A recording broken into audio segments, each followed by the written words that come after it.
Well, hello and welcome to section 9.3 of Early-Onset Gender Dysphoria from the book Transgender Ideology and Gender Dysphoria, A Catholic Response. This section 9.3 is a very important section because we're dealing with early-onset gender dysphoria for transgender youth, right? And it's a very long section, so we have part 1 and part 2. Welcome to part 2. If you haven't seen part 1 yet, go back to watch part 1 first. It might help. So the 3 responses, if you have early onset gender dysphoria, can be looked at in 3 ways. Drs. Beebley and Eddy proposed this, and I think it's a good way to break it down, right? So there's gender realignment, gender affirmation, and watchful waiting. We'll break down all 3 of these approaches if you have a transgender child or you're responsible for transgender youth or youth in general, right? So gender realignment is, we think of it in terms of forcing the children back into their biological sex, right? So if a little boy says, I think I'm a girl, or a little girl says, I think I'm a boy, right? It's saying, no, you're born a boy, you're born a girl. Let's stick with that for now, right? Now this is often seen as, kind of coercive, as, what would you say, conversion therapy, right? That could be a conversation, right? Conversion therapy, or something, kind of a blue-collar father who sees his son wearing a dress and he smacks him and tells him, you're a man, I'm going to teach you how to be a man, right? That type of mindset, or Harry Benjamin in 1966 in his book on the transsexual phenomenon, he described some of the treatments they had back then, which were taking transgender, they would have been born men, feeling like they were female, and giving them chemicals that would make them feel very sick, and then they would have them describe in detail what it felt like dressing as a female or presenting as a female. In the meantime, they would start getting nauseous from the chemicals, right? This is very coercive, right? This beating your child, right, or giving people nausea pills or something like that, right? This is archaic, and this is not part of the Catholic approach for certain. It's not a healthy approach at all. Nobody today with any rational background would ever present any of this as the right approach, right? So if this is the mindset you have with this idea of a conversion therapy of the 1960s, this is not what's being discussed with gender realignment, right? If that were the topic, we would probably say, well, this isn't even worth a topic worth discussing because it's so incorrect, right? So incorrect. But is there any part of gender realignment which could be helpful, right? Let's look at the helpful part. Right? It's easy to set up a straw man and beat it down, but there's other ways of looking at this section. Ben Shapiro gave a story on the Dave Rubin show, and it's of his son, who was a young boy. I forget his age, but he was a young boy, and he saw his sister's sparkly shoes, right? Pink sparkly shoes. And he wanted a pair of pink sparkly shoes. And Ben Shapiro said, well, you can't wear pink sparkly shoes because you're a boy, and boys don't wear pink sparkly shoes. He was like 4 years old or something like this. And he was disappointed. So they went out, and he bought a pair of cowboy boots. And he says, and now the little boy, he won't take off those cowboy boots. He wants to sleep in bed at night wearing these cowboy boots. Right? He loves the cowboy boots. Right? He's fully embraced the cowboy boots. Well, was he victimized of conversion therapy? No, and Ben Shapiro points out, he says, at 4 years old, I'm the person in his life who puts him in the right direction to be the most successful person he can be, given the world we live in, right? It will ultimately lead him to be happier to know little boys wear cowboy boots and little girls wear pink sparkly shoes. this is the nature of gender expression within our society and in our time. And this is what fathers and mothers should do. They should kind of teach their kids how to be successful in the world in which they live. Right? If you're an Inuit people in Alaska, it's going to be different than a native person in Peru, which will be different than somebody who's in a city in Nigeria, right? We all live in our own cultures, and there's a different set of expectations and rules and expressions based on where we're from, and it's the job of the parents to teach the children the cultures in which they come from, right? And Ben Shapiro's son, he probably is not transgender. He just, as a young kid, young kids are learning from their parents and from society how to live in this culture, how to live in their society. It's just the job of the parents to help them do this, right? This is their mental stage that they are in, right? This is their developmental stage at 4 years old. How to be incorporated into the world, right? Before this, they're living in their own world. But at 4 years old, they're starting to enter the world. And, they're trying to find out their own way, like a caveman that's been frozen in ice, and Encino Man, right? When you're being born into this world, you have to figure out how to live in this world. To all of a sudden say, well, this is about gender identity and the person's transgender. You are misdirecting the stage of development which that child is in, right? You're misconstruing normal childhood discovery as gender expression, right? You've misdiagnosed, right? There's a misdiagnosis here. Gender realignment also changes, right? And this might be controversial, but the secular scientists, what they would say is things like a paraphilia, right? Like homosexuality, or even pedophilia or something like this. These feelings don't change over time. We know this. And it can be unfortunate that they don't change over time, right? There's people who have pedophilic tendencies and they don't want to have pedophilic tendencies, and they go to therapy and they try to overcome pedophilic tendencies, but ultimately those feelings will never go away, which is why if somebody has been found guilty of pedophilia, they can never be put with children again, because once you've identified that those feelings exist, they're not going to go away no matter what you do, right? It's just not that the person's a lost cause, but the emotions are a lost cause, right? The best you can do is try to integrate them and to create other types of healthy feelings, but they will never go away, right? Same thing would be true with homosexuality, right? You can learn to love people of the opposite sex, but if you are homosexual, there's always going to be that attraction, right? That might seem controversial, but I think that's the best secular science of today, right? People still have free choice, but free will, but the attractions are still going to be there, right? Now, this is different with transgender, right? This is where a lot of people confuse the two. They think transgender is like sexual orientation, right? And conversion therapy does not work for sexual orientation, so therefore it will not work for gender dysphoria. But this is not the case. Again, very large percentage of youth will desist, naturally stop being gender dysphoric in their teenage years, and once they are adults, even more so, right? This naturally goes away. Other things don't naturally. Paraphilias don't naturally go away.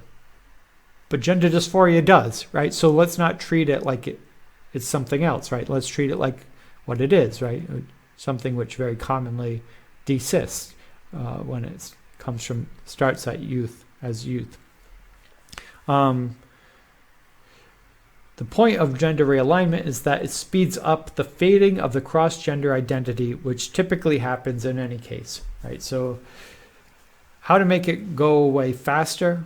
Well, we don't call Bobby Susan and we tell everybody in in their life, it's now Susan, and we're going to call her her, and you make the schools change everything, and everybody changes everything.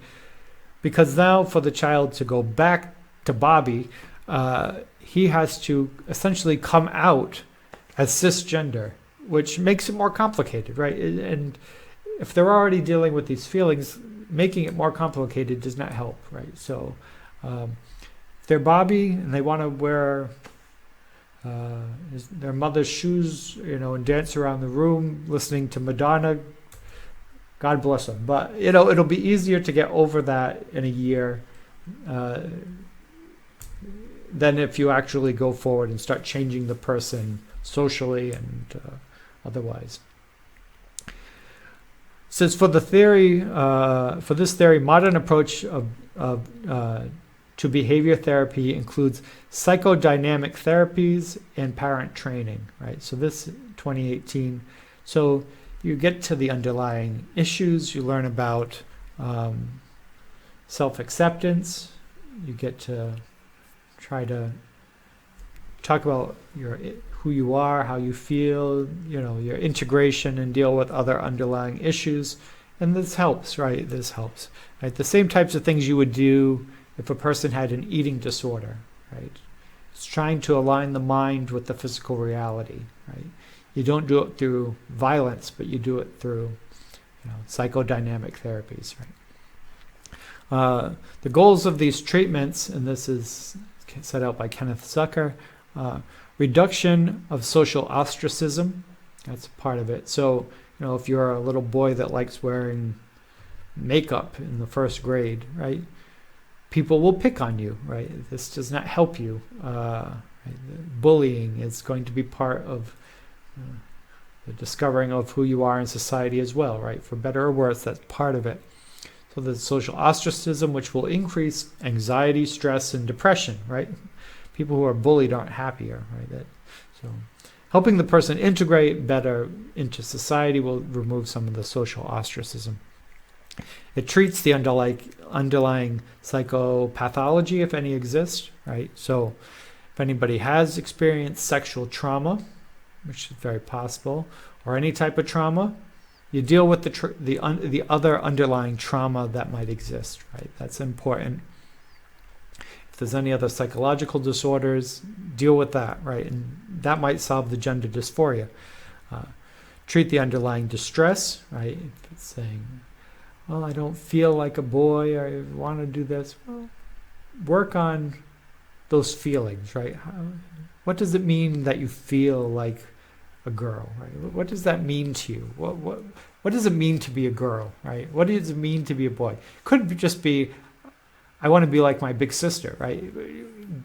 Deal with what they're actually saying, not with their final conclusion, right?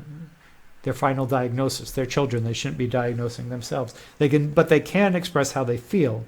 It's up to adults with professional backgrounds to kind of help them work through those feelings. And it prevents transsexualism in adulthood. And how does it prevent transsexualism in adulthood? Because some people go down that road and it wasn't the right road, but they've gone too far to go back, right?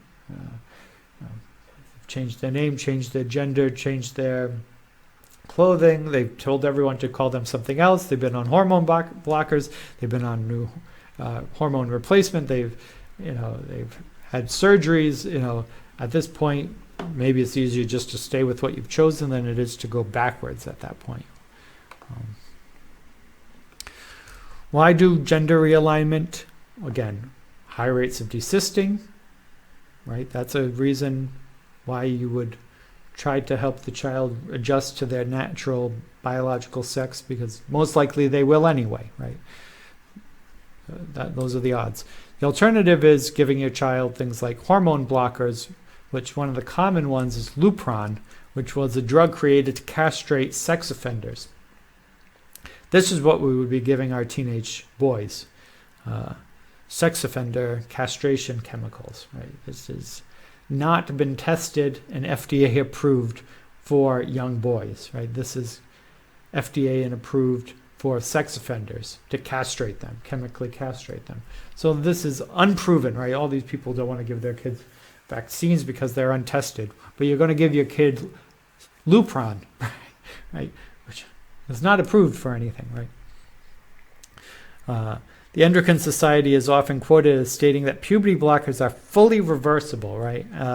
But the side effects from the same studies that claim that they're fully reversible also point out that some of the side effects of being on hormone blockers is future infertility, weakness of bones, hypertension, and unknown effects of brain development, and unknown effects of a prolonged delay of puberty in adolescence. So we say, well, there's no side effects. It's fully reversible hormone blockers. They change their mind, they can just go off the hormone blockers. There's no there's no consequences, no permanent consequences. Yeah, except for potentially future infertility, weakness of bones, hypertension, and we don't know what it will do to your brain or how it will affect your body since you've skipped puberty, right? So we don't know any about this, but it's fully reversible. It's the same study that says both. Like, did you read the whole study, or did you just read the conclusion where it said it's fully reversible? Because if you read the whole study, these studies aren't that long. Look at the section called side effects, right? And it's not insignificant side effects, right? And as the Guillermin study pointed out, it disrupts the natural masculinization and feminization of the brain, which could actually solve the gender dysphoria to begin with, right? So your body might naturally grow out of it through its own production of hormones, and you have artificially stopped it. So how is any of this pointing to something which should be done other than your teenager says, I want it, right? And if anyone's been a parent of a teenager, the response to I want it is, so what, right? My 14-year-old foster son, I want this, that's lovely, that's wonderful what you want. What you want is usually self-destructive, but what you need to do is you need to do your homework, you need to take a shower, you need to put your phone away, you need to open a book, and have normal, healthy relationships with your friends, right? A lot of things that you should do that are not what they want to do. Right? Another issue that the church brings up for why to do gender realignment is from the ethics of the National Catholic Bioethics Center.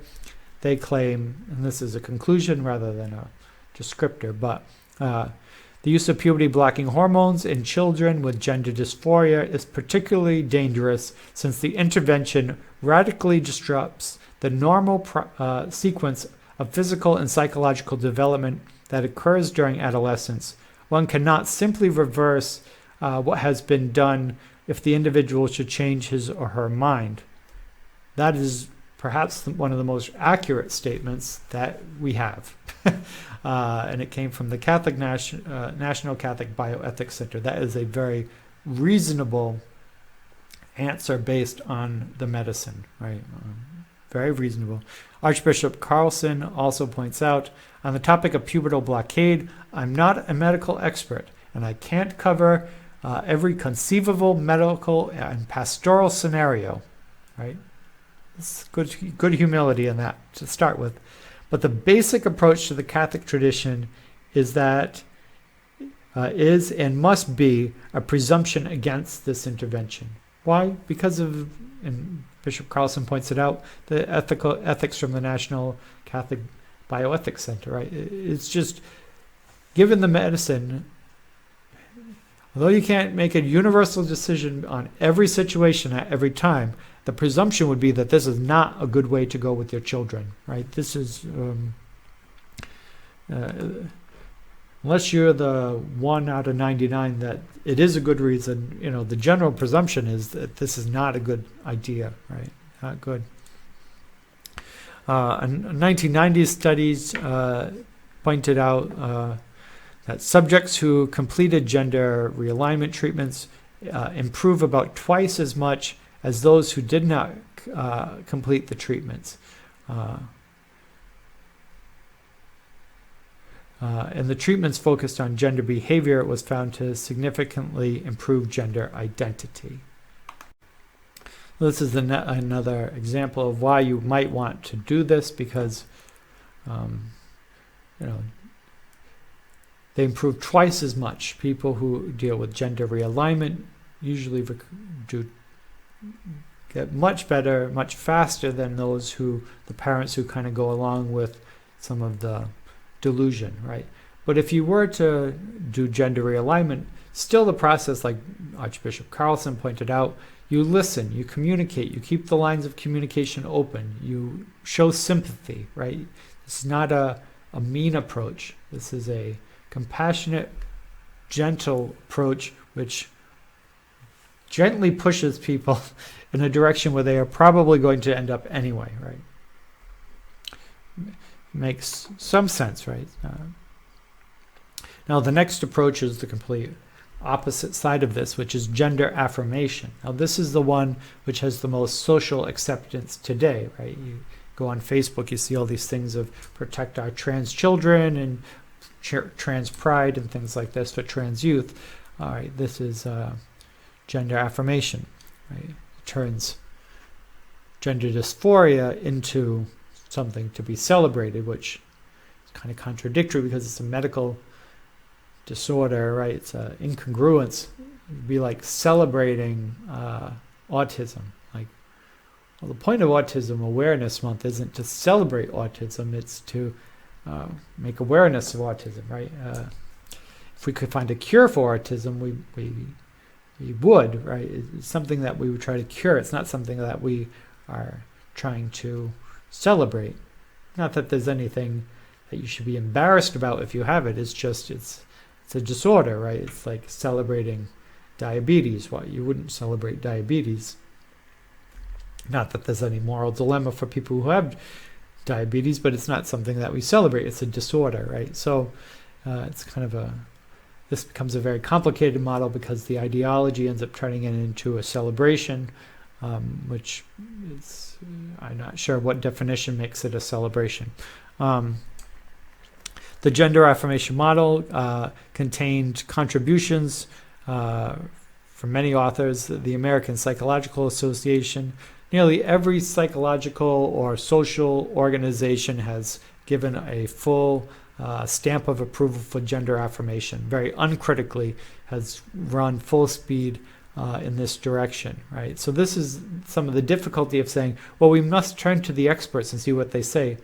Well, they have very uncritically raced to, put a stamp of approval on this, and they're not looking at any of the science or any of the studies. They're just kind of as an activist organization approving these things, which is not helpful, right? It's not helpful to children, which is what they're supposed to be looking out for.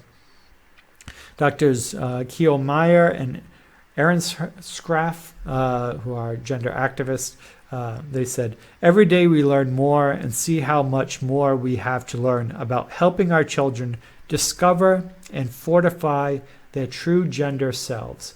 This is their general approach, where it's like gender is a journey, right? We're on a journey and we're going to learn more about it. And their way of helping the youth learn about it is to present to the youth even more and more options, right? Here's 100 different genders. What are you? Let's talk about all the different nuances, and you can kind of figure out what you are and kind of craft your own identity, which then we will celebrate. Like, well, is this coming from the bottom up or the top down, right? This sounds like something that is an adult ideology being imposed on children, not something that is naturally arising out of the children themselves, right? It can be gentle, it can be aggressive, right? Just like with gender realignment, right? It can be aggressive, it can be gentle. Here, right, it could be gender affirmation is, if I'm going to let my kid play with whatever toys they want to play with. I'm going to let them wear whatever clothes they want to wear. Whatever, I'm just going to listen to them, and if they say they want to be a unicorn tomorrow, I'll call them a unicorn, right? Let them be creative, right? Their children, right? That's a gentle approach. Maybe not the best parenting approach, but it's a gentle approach to gender affirmation. Another one is when the parents become gender activists themselves, or you have non-binary parents in a polygamous relationship, and now all of their children are also transgender. Well, really? Or are you pushing your ideology on your own children, right? As an example, there's a show, Transhood, a documentary worth watching. I think it's on YouTube. But there was this mother at a Universalist church, Unitarian Universalist, who announced that their 4-year-old child, Phoenix, is a girl and would like to use she, her pronouns. And the little boy is kind of like hiding behind the mother. And it's like, yay, everyone's clapping. It's wonderful. My 4-year-old is really a girl. And by the end of the show, the child is like, I'm not a girl. Right? I know you think I'm a girl. I'm not a girl. I'm a little boy, and I want to be a little boy. And now the mother's embarrassed, like, oh, what did I do? I think I went too far. Now the mother's kind of anti-transgender. It's like, just leave it alone. Right? Why you went down this road to begin with is beyond me. It's 4 years old. 4-year-olds don't have genders, right? Because gender is an expression of your sexuality, and they don't even have a sexuality. They're 4. Just let them be kids, right? The purpose of a 4-year-old is to discover the world and find where they fit in the world. Nothing is solidified at this point. Let them figure it out, Guide them, like we said with Ben Shapiro, guide them to teach them as a little boy in an American society in 2022, this is how men are, right? This is how, this is what will make you a successful man in this culture at this time. And you present it to them, and, as they grow up, they'll find their own way. But you present to them how it is, right? There's a lot of activism here in Pennsylvania. They came up with an educator's playbook for graduate school education, right? These are the teachers for the country, right? Some of the best teachers are coming out, and what they're being taught, what the teachers are being taught is to ask the students of all ages, as young as they come, what name and pronouns they would like to use. And it's a great place to start, right? This is a great first step, right? So you're going to introduce gender and gender identity, and you're going to find out their pronouns, right? This is even happening in kindergarten and in first grade, and this is what teachers for public schools are being taught, which is, you would hope Catholic schools are not going down this road, but fearful that they seem to just copy the public schools and they don't have their own agenda. Another person is Johanna Olsen Kennedy, who married somebody who's transgender. She's at UCLA, Trans Youth Health. She's about as extreme as you can get from the medical community. She says, claims youth can really benefit from not going through the wrong puberty. It is much easier if we can halt their puberty early on in the process than put them through the right puberty. So her point is, before a kid goes through puberty, start the puberty blockers and start the reverse hormones, right? But what they don't point out is, you're doing this for 10-year-olds. You're doing this for 12-year-olds. It's a good chance you're making a mistake, right? The odds are you're making a mistake if you're at that age. If you think it's hard to go through the wrong puberty, how hard is it going to be to go through, if you were born a boy, how hard would it be to go through female puberty and then go through male puberty again? Dr. Kennedy, Olsen Kennedy, she's a bit just very extreme in her approach of being very willing to cut off the breast of 12-year-old children, and many kids in her study are so young they don't even have enough breast tissue to have a mastectomy, and they're trying to do the transformation then, really not taking into consideration how hard it might be to go back. Her assumption is that the children always know what they need and they always are right? If the child says they're transgender, that's it, But then also our approach is when people say, well, what if a child got it wrong, right? What does a 10-year-old know? What does a 12-year-old know?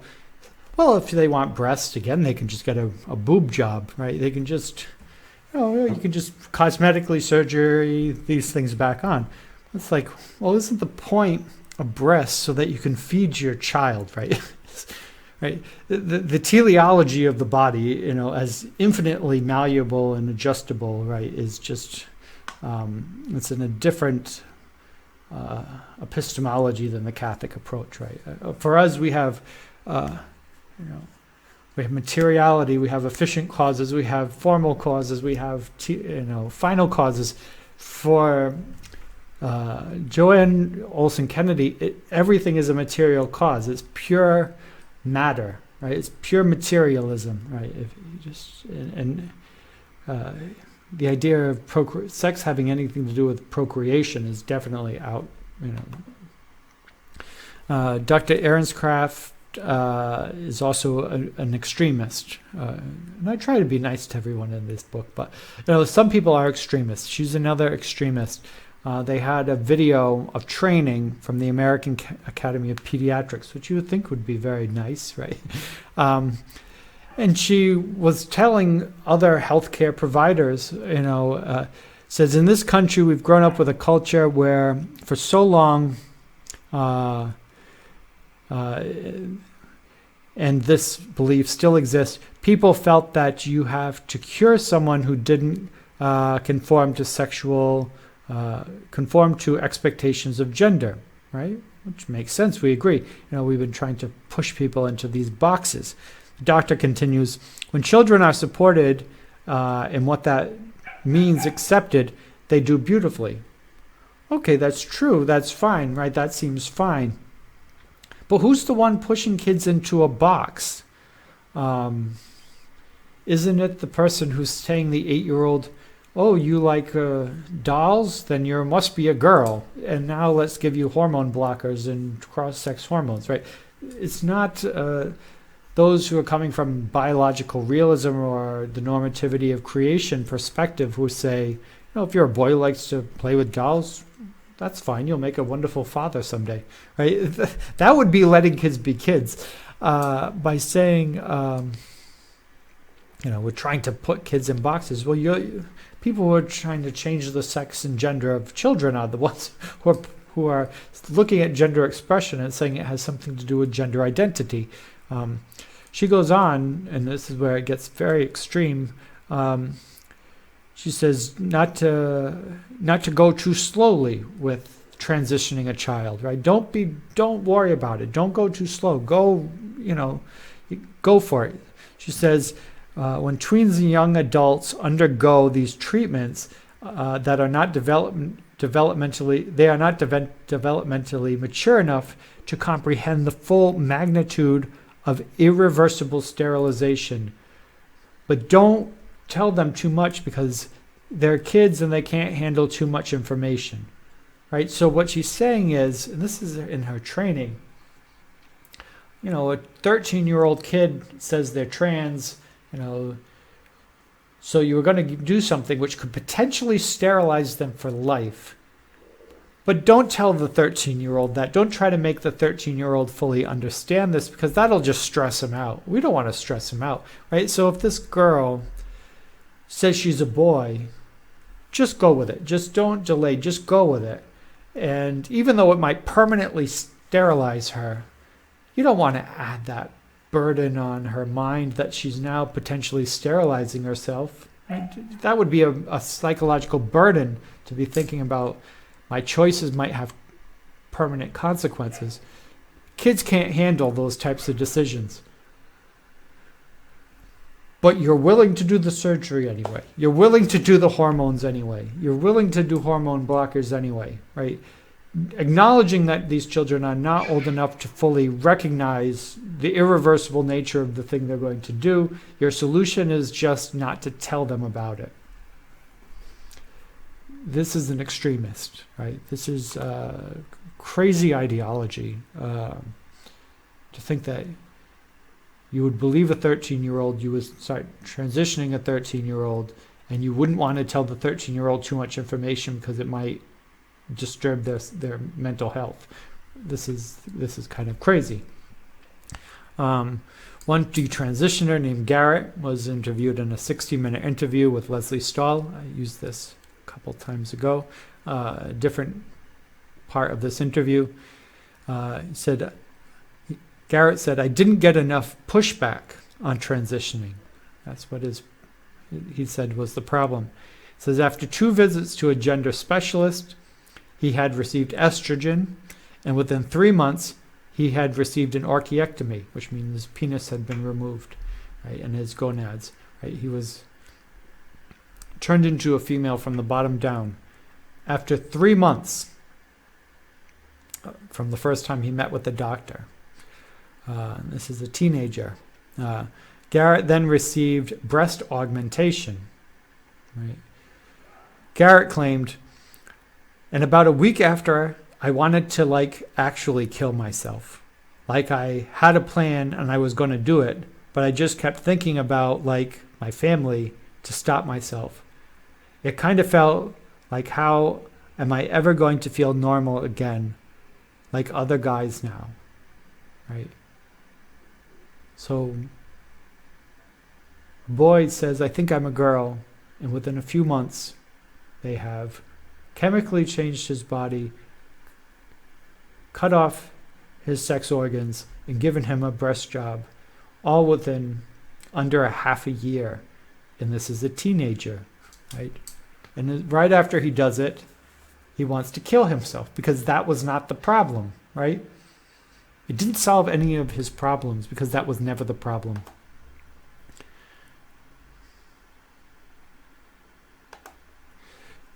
Another story, the pediatrician, gender specialist, this came from Lisa Littman, who did something on late-onset gender dysphoria. The gender specialist, quote-unquote, gender specialist, did not return calls, this is the mother speaking, or emails from their primary care physician who requested to talk requested to talk with her about her son's medical history before she saw and treated him. She disregarded all of the historical information provided by the family and primary care physician.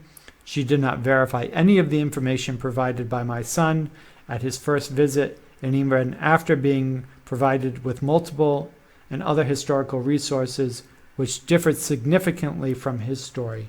Right? So child's going in, teenager, and they have all the files, all this history, all these psychological reports, and the gender specialist looks at none of it. Oh, you feel like a girl? Okay.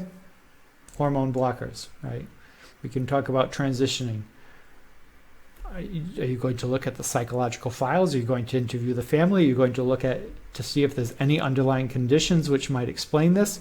Do you want to pry a little deeper into why a child's saying he's a female? And the answer is no, right? And if parents push back, then they are transphobic, right? That is the problem. This approach moves from experience of pathology to pride, right? As I pointed out. The final approach is the Watchful Waiting approach, which is sometimes called the Dutch protocol and is officially, globally, the current standard worldwide. The Watchful Waiting approach, as it points out, does not make a decision either way. It just lets things play out, which makes a lot of sense considering most of the children detransition, desist at some point, right? Proponents of gender affirmation subgroup, right, those who think that we should just rush into this, they say it's dangerous. Watchful waiting is dangerous because it prolongs a child's experience of dysphoria. You wouldn't want somebody to be uncomfortable even for a moment in our current culture, right? To figure this out. Current standards of care by WPATH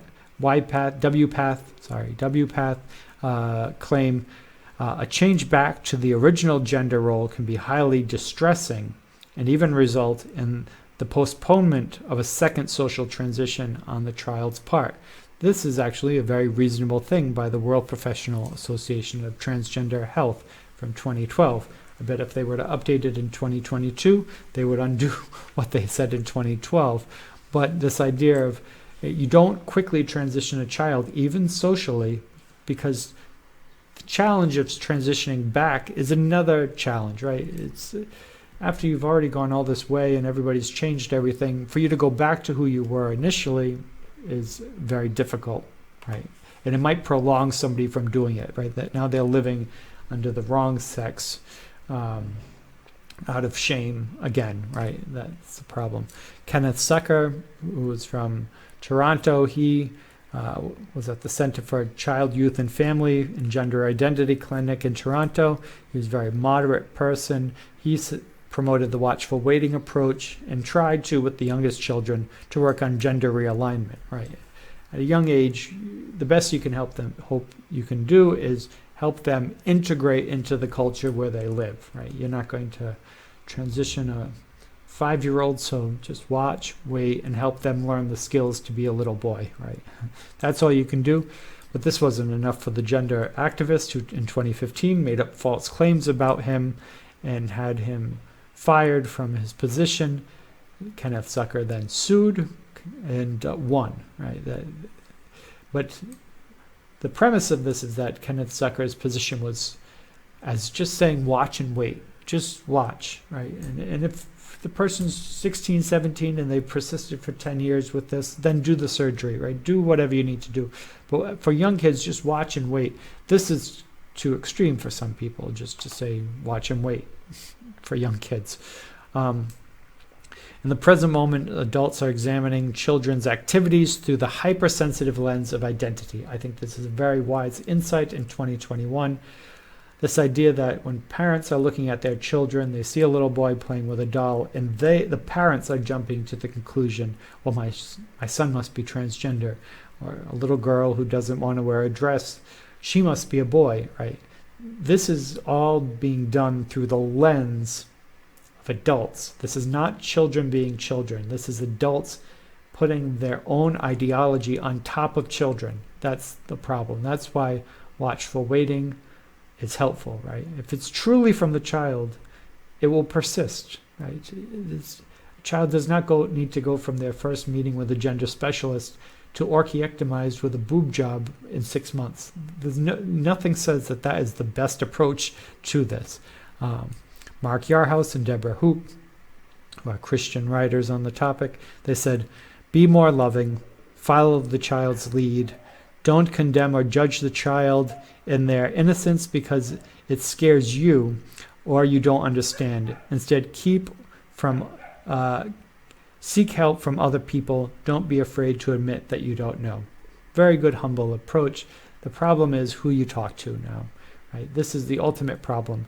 Can you talk to a therapist? Can you talk to a doctor? Who can you talk to? Teachers are being trained gender affirmation. Doctors are being trained gender affirmation. All of the psychological institutes are promoting the idea gender affirmation. Where do you turn for a balanced approach, right? Even watchful waiting, right? Where do you turn to find watchful waiting approach? It gets rarer and rarer, right? And this is an area where the church could try to inspire some to go into this field of psychology with the goal of watchful waiting or gender realignment, or just a rational approach to dealing with this. Okay, the next topic will be late-onset gender dysphoria, and then we will be done with the youth section, but I hope this was helpful for you.